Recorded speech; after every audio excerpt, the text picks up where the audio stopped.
Lake Tahoe. The name itself brings to mind images of stunning blue water, snow-capped peaks, and peaceful getaways. It's a place people go to escape to find tranquility.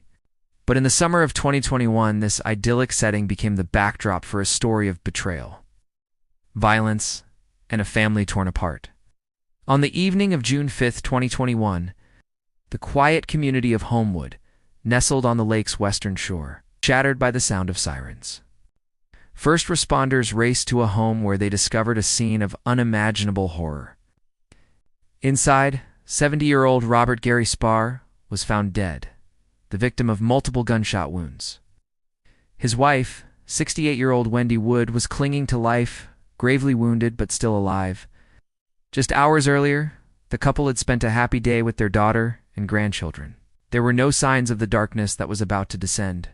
To the outside world, this was a senseless, random act of violence. But as investigators began to dig deeper, a much more complex and disturbing picture started to emerge. This wasn't a random burglary gone wrong.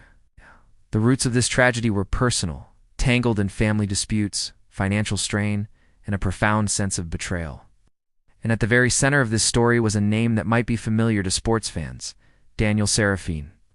A former Major League Baseball pitcher, Serafini had a career that took him from the Minnesota Twins to the Chicago Cubs, and even to teams in Japan and Mexico. He had stood on the pitcher's mound in front of thousands, a figure of strength and athletic prowess. But long after the roar of the crowd had faded, Serafini's life took a dramatically different turn.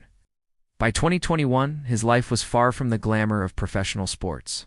He was married to Erin, the daughter of Gary Spohr and Wendy Wood. Tensions within the family had been simmering for years, and the main source of this conflict was money, specifically a $1.3 million loan that Gary and Wendy had given to their daughter to help her start a horse ranch business. The dream of the ranch had soured, and so had the family relationships. Investigators uncovered a trail of digital evidence, text messages, and emails that painted a grim picture of anger and broken trust. These communications, later presented to a jury, revealed a deep-seated animosity, particularly from Serafini, who felt that his in-laws were interfering in his marriage and finances. The loan had become a point of contention, a constant source of friction that was pushing the family to a breaking point. Prosecutors started to piece together a timeline. They alleged that on the day of the attack, Serafini drove from his home in Nevada to Lake Tahoe. Cell phone data tracked his journey, showing his phone pinging off towers closer and closer to his in-laws' Homewood residence. Then, for a critical 5-hour window, the phone went dark. Investigators believe this was intentional, a deliberate move to cover his tracks. Security footage from a neighbor's camera captured a chilling image, a hooded and masked figure lurking near the Spohr home shortly before the attack. The figure was seen waiting, watching.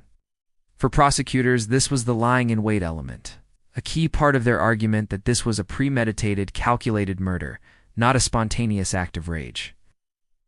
More than 2 years after that horrific night, in October 2023, Daniel Serafini was arrested, along with an alleged accomplice.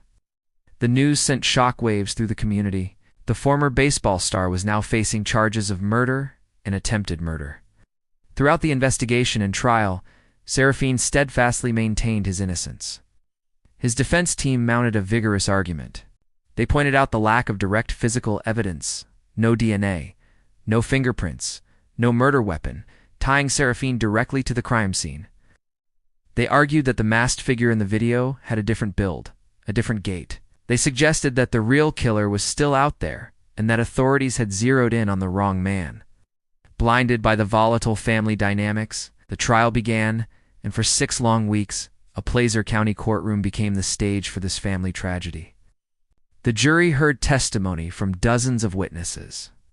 They listened to the heartbreaking 911 call made by Wendy Wood. Wounded and desperate after the attacker had fled, they saw the angry text messages and financial documents that laid bare the family's bitter dispute. The prosecution built their case piece by piece, creating a narrative of a man driven by greed and resentment. They argued that Serafini believed he would inherit a portion of the family's wealth if his in-laws were gone, freeing him from his financial troubles. They portrayed him as a cold and calculating killer who ambushed his elderly in-laws in their own home. The defense fought back, highlighting the circumstantial nature of the evidence. They presented their own expert witnesses to challenge the cell phone data and the interpretation of the security footage. They tried to cast doubt on the prosecution's entire theory, framing Serafini as a scapegoat in a poorly investigated case. The emotional toll on the surviving family members was palpable in the courtroom. Their grief and trauma were on full display as they testified about the events leading up to the murder and the devastating aftermath. It was a family cleaved in two, forced to confront the darkest aspects of their own history.